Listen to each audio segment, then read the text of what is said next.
عدالتی حکم کے باوجود بانی پی ٹی آئی سے ملاقات نہ کرانے پر توہین عدالت کا کیس۔ اسلام آباد ہائی کورٹ نے وزیر اعلیٰ خیبر پختونخوا کی درخواست پر جیل حکام سے جواب طلب کر لیا ہے۔ تفصیلات کے لیے رضوان قاضی ہمارے ساتھ موجود ہیں۔ رضوان، بتائیے گا جواب طلب کیا گیا؟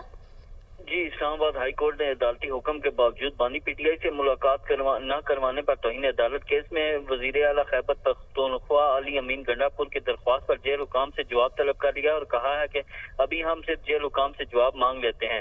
آج جسٹس ارباب محمد طاہر کی عدالت نے سماعت کے دوران علی امین گنڈا پور کی جانب سے ان کے وکیل راجہ ظہور الحسن ایڈوکیٹ عدالت میں پیش ہوئے اور انہوں نے موقف اختیار کیا کہ اس عدالت کے حکم کے باوجود ہماری ملاقات نہیں کروائی گئی۔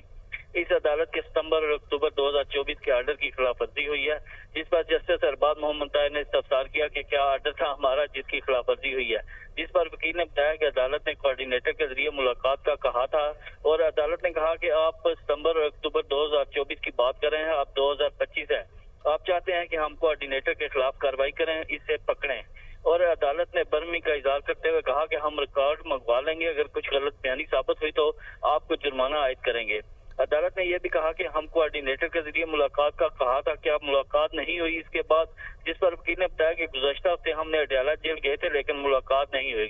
عدالت نے جواب طلب کرتے ہوئے اس کیس کی سماعت جو ہے وہ ملتوی کر دی ہے۔ جی ٹھیک ہے، کیس کی سماعت عدالت نے ملتوی کر دی ہے۔ بہت شکریہ رضوان قاضی۔